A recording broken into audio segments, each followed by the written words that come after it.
S P Tak Kannada YouTube channel ವೀಕ್ಷಕರೇ, ಈ ಒಂದು ವಿಡಿಯೋದಲ್ಲಿ ಪಿ ಎಮ್ ಕಿಸಾನ್ ಸಮ್ಮಾನ್ ನಿಧಿ ಯೋಜನೆಯಿಂದ 19ನೇ ಕಂತಿನ ಹಣನ ಬಿಡುಗಡೆ ಮಾಡ್ತಾ ಇದ್ದಾರೆ. ಸೊ ಈ ಒಂದು 19ನೇ ಕಂತಿನ ಹಣ ಪ್ರತಿಯೊಬ್ಬ ಫಲಾನುಭವಿ ರೈತರು ಒಂದು ಪಡಿಬೇಕು ಅಂತಂದರೆ ಏನೆಲ್ಲ ಒಂದು ಕೆಲಸಗಳನ್ನು ಮಾಡಿರಬೇಕು, ಮತ್ತು ಎಷ್ಟು ಹಣನ ಬಿಡ್ತಾ ಇದ್ದಾರೆ, ನಂತರ ಎಷ್ಟು ಒಂದು ರೈತರ ಫಲಾನುಭವಿಗಳಿಗೆ ಈ ಒಂದು ಹಣನ ಕ್ರಿಯೇಟ್ ಆಗ್ತಾ ಇರುವಂಥದ್ದು, ಇದರೆಲ್ಲದರ ಬಗ್ಗೆಯೂ ಕೂಡ ಸಂಪೂರ್ಣವಾಗಿ ತಿಳಿಸ್ಕೊಡ್ತೀನಿ. ಮತ್ತು ಈ ಒಂದು ಪಿ ಎಮ್ ಕಿಸಾನ್ ಒಂದು 19ನೇ ಕಂತಿನ ಹಣ ಪಡಿಬೇಕು ಅಂತಂದರೆ ಯಾವ ಒಂದು ಕೆಲಸಗಳು ಮುಖ್ಯವಾಗಿ ರೈತ ಫಲಾನುಭವಿಗಳು ಈ ಒಂದು ಕೆಲಸಗಳನ್ನು ಮಾಡಬೇಕು ಅಂತ ಈ ಒಂದು ವಿಡಿಯೋದಲ್ಲಿ ಸಂಪೂರ್ಣವಾಗಿರ್ತಕ್ಕಂಥ ಮಾಹಿತಿನ ತಿಳಿಸ್ಕೊಡ್ತಾ ಇದ್ದೀನಿ. ಅದಕ್ಕೂ ಮುಂಚೆ ಇನ್ನೂ ಯಾರು ಚಾನಲ್ಗೆ ಸಬ್ಸ್ಕ್ರೈಬ್ ಆಗಿಲ್ವೋ ಅಥವಾ ಹೊಸದಾಗಿ ಯಾರಾದರೂ ಚಾನಲ್ನ ನೋಡ್ತಾ ಇದ್ದರೆ ಈ ರೀತಿಯಾಗಿ ಸಬ್ಸ್ಕ್ರೈಬ್ ಅನ್ನೋ ಆಪ್ಷನ್ ಇರುತ್ತೆ. ಸಬ್ಸ್ಕ್ರೈಬ್ ಆಪ್ಷನ್ ಮೇಲೆ ಕ್ಲಿಕ್ ಮಾಡಿ. ಸಬ್ಸ್ಕ್ರೈಬ್ ಆಪ್ಷನ್ ಮೇಲೆ ಕ್ಲಿಕ್ ಮಾಡಿದ ನಂತರ ಮತ್ತೆ ಒಂದು ಸರಿ ಸಬ್ಸ್ಕ್ರೈಬ್ ಆಪ್ಷನ್ ಮೇಲೆ ಕ್ಲಿಕ್ ಮಾಡಿ. ಅಲ್ಲಿ ಆಲ್ ಅನ್ನೋ ಆಪ್ಷನ್ನ ಸೆಲೆಕ್ಟ್ ಮಾಡ್ಕೊಳ್ಳಿ. ಈ ರೀತಿ ಮಾಡೋದ್ರಿಂದ ಮುಂದೆ ನಾವು ಯಾವುದೇ ರೀತಿಯಾಗಿರ್ತಕ್ಕಂಥ ಹೊಸ ಮಾಹಿತಿಗಳು, ಸಾರ್ವಜನಿಕರಿಗೆ ಉಪಯುಕ್ತವಾಗುವಂಥ ಮಾಹಿತಿಗಳು ನಮ್ಮ ಒಂದು ಚಾನಲ್ ಮೇಲೆ ಅಪ್ಲೋಡ್ ಮಾಡಿದರೆ ನಿಮಗೆ ಮೊದಲಿಗೆ ನೋಟಿಫಿಕೇಷನ್ ಬರುತ್ತೆ. ನೋಟಿಫಿಕೇಷನ್ ಕ್ಲಿಕ್ ಮಾಡೋ ಮುಖಾಂತರವಾಗಿ ಈಸಿಯಾಗಿ ನೀವು ವಿಡಿಯೋಗಳನ್ನು ವಾಚ್ ಮಾಡ್ಬೋದು ಅಂತ ಹೇಳ್ತಾ, ಬನ್ನಿ ವೀಕ್ಷಕರೇ, ಈ ಒಂದು ಪಿ ಎಮ್ ಕಿಸಾನ್ 19ನೇ ಕಂತಿನ ಹಣದ ಬಗ್ಗೆ ಯಾವೆಲ್ಲ ಕೆಲಸಗಳು ಮಾಡಬೇಕು, ಎಷ್ಟು ಒಂದು ಹಣನ ಬಿಡುಗಡೆ ಮಾಡ್ತಾ ಇದ್ದಾರೆ, ಯಾವ ಒಂದು ದಿನಾಂಕಕ್ಕೆ ಹಣ ಬರುತ್ತೆ, ಮತ್ತು ಎಷ್ಟು ಒಂದು ರೈತ ಫಲಾನುಭವಿಗಳಿಗೆ ಹಣವನ್ನು ಬರುತ್ತೆ, ಮತ್ತು ಈ ಒಂದು ಲಿಸ್ಟಲ್ಲಿ ನಿಮ್ಮ ಒಂದು ಹೆಸರು ಇದ್ದರೆ ಮಾತ್ರ ಈ ಒಂದು ಪಿ ಎಮ್ ಕಿಸಾನ್ 19ನೇ ಕಂತಿನ ಹಣನ ಬರುವಂಥದ್ದಾಗಿರುತ್ತೆ. ಇದರೆಲ್ಲದರ ಬಗ್ಗೆಯೂ ತಿಳಿಸ್ಕೊಡ್ತಾ ಇದ್ದೀನಿ. ಬನ್ನಿ ವಿಡಿಯೋನ ಶುರು ಮಾಡೋಣ. ವೀಕ್ಷಕರೇ, ಈ ಒಂದು ಪಿ ಎಮ್ ಕಿಸಾನ್ನ 19ನೇ ಕಂತಿನ ಹಣನ ಪಡಿಬೇಕಂತಂದರೆ ರೈತರು ಏನೆಲ್ಲ ಒಂದು ಕೆಲಸಗಳನ್ನು ಕಂಪ್ಲೀಟಾಗಿ ಮಾಡಿರಬೇಕು, ಅಂಥವರಿಗೆ ಮಾತ್ರ ಈ ಒಂದು ಪಿ ಎಮ್ ಕಿಸಾನ್ 19ನೇ ಕಂತಿನ ಹಣನ ಬರುವಂಥದ್ದು. ವೀಕ್ಷಕರೇ, ಭಾಳಷ್ಟು ಒಂದು ವಿಡಿಯೋಗಳಲ್ಲಿ ಭಾಳಷ್ಟು ಒಂದು ಈ ಒಂದು ಬಜೆಟ್ ಮಂಡನೆ ಆದಾಗಿನಿಂದ ಪಿ ಎಮ್ ಕಿಸಾನ್ ಹಣನ ಡಬಲ್ ಆಗಿ ಕೊಡ್ತಾರೆ, ಇನ್ನು ಮುಂದೆ ಪಿ ಎಮ್ ಕಿಸಾನ್ ಹಣನ ಡಬಲ್ ಬರುತ್ತೆ ಅಂತ ಈ ರೀತಿಯಾಗಲಿರ್ತಕ್ಕಂಥ ಮಾಹಿತಿ ಕೂಡ ಒಂದು ಸೋಷಿಯಲ್ ಮೀಡಿಯಾದಲ್ಲಿ ಹರಿದಾಡ್ತಾ ಇತ್ತು. ಇದ್ರ ಬಗ್ಗೆಯೂ ಕೂಡ ಕಂಪ್ಲೀಟ್ ಆಗಿರ್ತಕ್ಕಂಥ ಮಾಹಿತಿನ ತಿಳಿಸ್ಕೊಡ್ತಾ ಇದ್ದೀನಿ. ಮೊದಲನೇದಾಗಿ ಅದ್ರ ಬಗ್ಗೆನೇ ಮಾತಾಡೋಣ. ಈ ಒಂದು ಬಜೆಟ್ ಮಂಡನೆಯಲ್ಲಿ 2000 ಈಗ ಏನು ಪ್ರತಿ ಕಂತು ಒಂದು 19ನೇ ಕಂತಿನ ಹಣದಲ್ಲಿ ಈಗ 2000 ರೂಪಾಯಿನ ಕೊಡ್ತಾ ಇರುವಂಥದ್ದು, ವರ್ಷದಲ್ಲಿ 8000 ರೂಪಾಯಿ ಕೊಡ್ತಾ ಇರುವಂಥದ್ದು, 4 ತಿಂಗಳಿಗೊಮ್ಮೆ ಈ ಒಂದು ಹಣನ ಬಿಡುಗಡೆ ಮಾಡ್ತಾರೆ.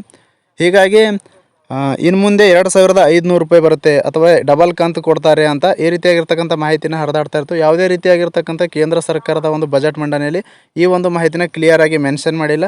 ಸೊ ಈ ಒಂದು 19ನೇ ಕಂತಿನ ಹಣ ಪ್ರತಿಯೊಬ್ಬ ಒಂದು ರೈತ ಫಲಾನುಭವಿಗಳ ಅಕೌಂಟಿಗೆ ಕ್ರೆಡಿಟ್ ಆದಮೇಲೆ ಗೊತ್ತಾಗುತ್ತೆ ಅವರು ಒಂದು ಎಷ್ಟು ಒಂದು ಏರಿಕೆ ಮಾಡಿದ್ದಾರೆ ಅಥವಾ ಇದೇ ಒಂದು ಹಣನ ಕಂಟಿನ್ಯೂ ಆಗಿ ಕೊಡ್ತಾ ಬರ್ತಾ ಇದ್ದಾರೆ ಅಂತ ಈ ಒಂದು 19ನೇ ಕಂತಿನ ಹಣ ಬಂದಾದ ಮೇಲೇ ಗೊತ್ತಾಗುವಂಥದ್ದು.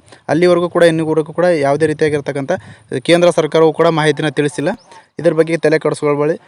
ಇನ್ನು ಈ ಒಂದು ಎಷ್ಟು ಒಂದು ರೈತ ಫಲಾನುಭವಿಗಳಿಗೆ ಈ ಒಂದು ಹಣನ ಬರ್ತಾ ಇರುವಂಥದ್ದು ಈ ಒಂದು 19ನೇ ಕಂತಿನ ಹಣ ಅಂತ ನೋಡೋದಾದರೆ ಇಲ್ಲಿ ನೋಡ್ಕೊಳ್ಬೋದು ವೀಕ್ಷಕರೇ, ಸ್ಕ್ರೀನ್ ಮೇಲೆ ಕೊಟ್ಟಿದ್ದಾರೆ 9.7 ಕೋಟಿ ಒಂದು ರೈತರಿಗೆ ಈ ಒಂದು 19ನೇ ಕಂತಿನ ಹಣ ಜಮಾ ಆಗ್ತಾ ಇರುವಂಥದ್ದು. ನಂತರ ಇದು ಒಂದು ಯಾವ ದಿನಾಂಕಕ್ಕೆ ಜಮಾ ಆಗ್ತದೆ ಅಂತ ಭಾಳಷ್ಟು ಜನರಿಗೆ ಡೌಟ್ ಇತ್ತು. ಇಲ್ಲಿ ನೋಡ್ಕೊಳ್ಬೋದು ಪಿ ಎಮ್ ಇಮೆಂಟ್ಸ್ ಅಲ್ಲೇ ಪ್ರಧಾನಮಂತ್ರಿಯವರೇ ಒಂದು 24 ಫೆಬ್ರವರಿ 2025 2 ರಿಂದ 3:30 ಒಳಗೆ ಈ ಒಂದು ಹಣನ ಪ್ರತಿಯೊಬ್ಬ ಒಂದು ರೈತ ಫಲಾನುಭವಿಗಳ ಅಕೌಂಟ್ಗಳಿಗೆ ಕ್ರೆಡಿಟ್ ಮಾಡ್ತಾ ಇರುವಂಥದ್ದು. ಈ ಒಂದು ಪಿ ಎಮ್ ಮೋದಿಯವರು ಈ ಒಂದು ಬಿಹಾರದ ಭಾಗಲ್ಪುರ್ ಒಂದು ಜಿಲ್ಲೆಯಲ್ಲಿ ಒಂದು ರೈತರ ಒಂದು ಸಂಘಟನೆ ಒಂದು ಇವೆಂಟ್ಸ್ ಮಾಡ್ತಾಯಿದ್ದಾರೆ. ಆ ಒಂದು ಇವೆಂಟಲ್ಲಿ ಒಂದು ರಿಮೋಟ್ ಒತ್ತೋದರ ಮೂಲಕವಾಗಿ ಪ್ರತಿಯೊಬ್ಬ ಒಂದು ರೈತರ ಫಲಾನುಭವಿ ಒಂದು ಅಕೌಂಟ್ಗಳಿಗೆ DBT ಮುಖಾಂತರ ಒಂದು ಹಣನ ವರ್ಗಾವಣೆ ಮಾಡ್ತಾ ಇರುವಂಥದ್ದು. ಆ ಒಂದು ಅಪ್ಡೇಟ್ನ ತಮಗೆ ತಿಳಿಸ್ಕೊಡ್ತಾ ಇದ್ದೀನಿ. ನಂತರ ವೀಕ್ಷಕರೇ, ಈ ಒಂದು ಪಿ ಎಮ್ ಕಿಸಾನ್ 19ನೇ ಕಂತಿನ ಹಣ ಪಡಿಬೇಕಂತಂದರೆ ರೈತರು ಏನೆಲ್ಲ ಒಂದು ಕೆಲಸಗಳನ್ನು ಮಾಡಿರ್ಬೇಕಂತಂದರೆ ಮೊದಲನೇದಾಗಿ ನಿಮ್ಮ ಒಂದು ಸ್ಟೇಟಸ್ನ ಚೆಕ್ ಮಾಡ್ಕೊಳ್ಳಿ. ಪಿ ಎಮ್ ಒಂದು ರಿಜಿಸ್ಟರ್ ಆಗಿರುವಂಥ ಒಂದು ಸ್ಟೇಟಸ್ನ ಚೆಕ್ ಮಾಡ್ಕೊಳ್ಳಿ. ಆ ಒಂದು ಸ್ಟೇಟಸಲ್ಲಿ ನಿಮ್ಮ ಒಂದು ಲ್ಯಾಂಡ್ ಸೀಡಿಂಗ್ ಅಂತ ಇರುತ್ತೆ, ಆ ಒಂದು ಸ್ಟೇಟಸ್ ಕೂಡ ಎಸ್ ಆಗಿರಬೇಕಾಗುತ್ತೆ. ನಂತರ ಎರಡನೇದಾಗಿ ನಿಮ್ಮ ಒಂದು ಆಧಾರ್ಗೆ ಬ್ಯಾಂಕ್ ಅಕೌಂಟ್ ಸೀಡಿಂಗ್ ಇರುತ್ತೆ, ಅದನ್ನು ಕೂಡ ಎಸ್ ಆಗಿರಬೇಕಾಗುತ್ತೆ. ನಂತರ ನಿಮ್ಮ ಒಂದು ಪಾಣಿಗೆ ಆಧಾರ್ ಲಿಂಕ್ ಆಗಿರಬೇಕಾಗುತ್ತೆ, ಅದನ್ನು ಕೂಡ ಒಂದು ಎಸ್ ಆಗಿರಬೇಕಾಗುತ್ತೆ. ಈ ಒಂದು 3 ಒಂದು ಕೆಲಸಗಳು ಎಸ್ ಆಗಿದ್ದರೆ ನಿಮಗೆ ಖಂಡಿತವಾಗಿ 19ನೇ ಕಂತಿನ ಹಣನ ಬರುತ್ತೆ. ಮತ್ತು ಇನ್ನೊಂದು ಏನಪ್ಪ ಮಾಹಿತಿ ಅಂತಂದರೆ, ಮತ್ತು ವೀಕ್ಷಕರೇ, ಈ ಒಂದು ಪಿ ಎಮ್ ಕಿಸಾನ್ 19ನೇ ಕಂತಿನ ಹಣನ ಪಡಿಬೇಕಂತಂದರೆ ಈ ಒಂದು ವೆಬ್ಸೈಟಲ್ಲಿ ಹೋಗಿ ಇಲ್ಲಿ ನೀವು ಈ ರೀತಿಯಾಗಿ ಒಂದು ಈ ಲಿಸ್ಟಲ್ಲಿ ನಿಮ್ಮ ಒಂದು ಹೆಸರು ಇದ್ದರೆ ಮಾತ್ರ ನಿಮ್ಮ ಒಂದು 19ನೇ ಕಂತಿನ ಹಣನ ಸಂಪೂರ್ಣವಾಗಿ ಬರುವಂಥದ್ದಾಗಿರುತ್ತೆ. ಅದು ಪಿ ಎಮ್ ಕಿಸಾನ್ ವೆಬ್ಸೈಟಲ್ಲಿ ಹೋಗಿ ನಿಮ್ಮ ಒಂದು ಬೆನಿಫಿಷರಿ ಲಿಸ್ಟ್ ಅಂತ ಇರುತ್ತೆ. ಆ ಒಂದು ಬೆನಿಫಿಷರಿ ಲಿಸ್ಟ್ನ ಡೌನ್ಲೋಡ್ ಮಾಡ್ಕೊಂಡು ನಿಮ್ಮ ಒಂದು ಗ್ರಾಮದಲ್ಲಿರುವಂಥ ಎಷ್ಟು ಜನರ ಒಂದು ರೈತರಿಗೆ ಈ ಒಂದು ಪಿ ಎಮ್ ಕಿಸಾನ್ ಅಡಿಯಲ್ಲಿ ಹಣನ ಪಡಿತಾ ಇದ್ದಾರೆ ಅಂತ ಸಂಪೂರ್ಣವಾಗಿ ನೀವು ಚೆಕ್ ಮಾಡ್ಕೊಳ್ಬೋದು. ಮೊಬೈಲ್ನಲ್ಲೇ ನಿಮಗೆ ಸ್ಕ್ರೀನ್ ಮೇಲೆ ಕೂಡ ತೋರಿಸ್ತಾ ಇರುವಂಥದ್ದು.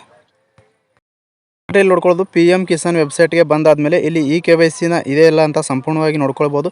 KYCಯಲ್ಲಿ ನಿಮಗೆ ಸಂಪೂರ್ಣವಾಗಿ ಹೇಗೆ ಅಂತ ತಿಳ್ಕೊಂಡಿದೆ. ಆಧಾರ್ ಸೀಡಿಂಗ್ KYC ಇದೆ ಎಲ್ಲ ನೋಡ್ಕೊಳ್ಳಿ.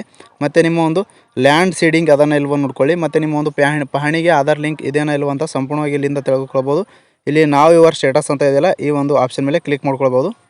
ನಂತರ ವೀಕ್ಷಕರೇ ಒಂದು ಬೆನಿಫಿಷರಿ ಲಿಸ್ಟ್ನ ನಿಮ್ಮ ಒಂದು ವಿಲೇಜಲ್ಲಿ ಪಡಿತಾ ಇರುವಂಥ ರೈತರ ಒಂದು ಲಿಸ್ಟ್ನ ನೋಡಬೇಕಂತಂದರೆ ಇಲ್ಲಿ ಬೆನಿಫಿಷರಿ ಲಿಸ್ಟ್ ಅಂತದೆ. ಈ ಬೆನಿಫಿಷರಿ ಲಿಸ್ಟ್ ಮೇಲೆ ಕ್ಲಿಕ್ ಮಾಡಿ. ಬೆನಿಫಿಷರಿ ಲಿಸ್ಟ್ ಮೇಲೆ ಕ್ಲಿಕ್ ಮಾಡಿದ ನಂತರ ಈ ರೀತಿಯಾಗಿರ್ತಕ್ಕಂಥ ಪೇಜ್ ಓಪನ್ ಆಗುತ್ತೆ. ಇಲ್ಲಿ ಸ್ಟೇಟ್ನ ಸೆಲೆಕ್ಟ್ ಮಾಡ್ಕೊಳ್ಳಿ, ಡಿಸ್ಟ್ರಿಕ್ಟ್ನ ಸೆಲೆಕ್ಟ್ ಮಾಡ್ಕೊಳ್ಳಿ, ನಂತರ ಸಬ್ ಡಿಸ್ಟ್ರಿಕ್ಟ್ನ ಸೆಲೆಕ್ಟ್ ಮಾಡ್ಕೊಳ್ಳಿ, ನಂತರ ಬ್ಲಾಕ್ನ ಸೆಲೆಕ್ಟ್ ಮಾಡ್ಕೊಂಡು ನಿಮ್ಮ ಒಂದು ವಿಲೇಜ್ನ ಸೆಲೆಕ್ಟ್ ಮಾಡಿ ಇಲ್ಲಿ ಗೆಟ್ ರಿಪೋರ್ಟ್ ಆಪ್ಷನ್ ಮೇಲೆ ಕ್ಲಿಕ್ ಮಾಡಿ. ಅಲ್ಲಿ ಕ್ಲಿಕ್ ಮಾಡಿದ ನಂತರ ನಿಮ್ಮ ಒಂದು ಊರಿನಲ್ಲಿರುವಂಥ ಒಂದು ರೈತರ ಒಂದು ಲಿಸ್ಟ್ ಓಪನ್ ಆಗುತ್ತೆ. ಯಾರೆಲ್ಲ ಒಂದು ಪಿ ಎಮ್ ಕಿಸಾನ್ ಯೋಜನೆ ಅಡಿಯಲ್ಲಿ ಹಣನ ಪಡಿತಾ ಇದ್ದಾರೆ ಅವರೆಲ್ಲರೂ ಕೂಡ ಒಂದು ಲಿಸ್ಟ್ ಓಪನ್ ಆಗುವಂಥದ್ದು. ಈ ರೀತಿಯಾಗಿ ಸುಲಭವಾಗಿ ನೀವು ಕೂಡ ಒಂದು ಮೊಬೈಲ್ನಲ್ಲೇ ಪಿ ಎಮ್ ಕಿಸಾನ್ ಹಣನ ಪಡಿತಾ ಇದ್ದಂಥವ್ರ ನಿಮ್ಮ ಊರಿನಲ್ಲಿರುವಂಥ ರೈತರ ಒಂದು ಲಿಸ್ಟ್ನ ಕೂಡ ನೋಡ್ಕೊಬೋದು. ಈ ಒಂದು ಹೆಸರಲ್ಲಿ ಈ ಒಂದು ಲಿಸ್ಟಲ್ಲಿ ನಿಮ್ಮ ಒಂದು ಹೆಸರಿದ್ದರೂ ಕೂಡ ನಿಮಗೆ ಒಂದು 19ನೇ ಕಂತಿನ ಹಣ ಸಂಪೂರ್ಣವಾಗಿ ಜಮಾ ಆಗುತ್ತೆ. ಇಷ್ಟು ಒಂದು ಪಿ ಎಮ್ ಕಿಸಾನ್ ಯೋಜನೆ ಬಗ್ಗೆ ಒಂದು ಅಪ್ಡೇಟ್ ಆಗಿತ್ತು ವೀಕ್ಷಕರೇ. ಈ ಒಂದು ಅಪ್ಡೇಟ್ ತಮಗೆ ಉಪಯುಕ್ತ ಅನಿಸಿದರೆ, ಯೂಸ್ಫುಲ್ ಆಗ್ತಾ ಇದ್ದರೆ ಈ ಒಂದು ವಿಡಿಯೋನ ಬೇರೆ ಕಡೆಗೂ ಶೇರ್ ಮಾಡಿ. ಹಾಗೆ ವಿಡಿಯೋಗೆ ಲೈಕ್ ಮಾಡೋದನ್ನು ಮರಿಬೇಡಿ ಅಂತ ಹೇಳ್ತಾ ಪ್ರಾರಂಭದಿಂದ ಕೊನೆವರೆಗೂ ವಿಡಿಯೋ ನೋಡಿದ್ದಕ್ಕಾಗಿ ತಮ್ಮೆಲ್ಲರಿಗೂ ಹೃದಯಪೂರ್ವಕ ಧನ್ಯವಾದಗಳು ಸ್ನೇಹಿತರೆ. ಮತ್ತೆ ಹೊಸ ಮಾಹಿತಿಯೊಂದಿಗೆ ಭೇಟಿ ಆಗ್ತಿರೋಣ. ಅಲ್ಲಿವರೆಗೂ ನಮಸ್ಕಾರ. Yeah.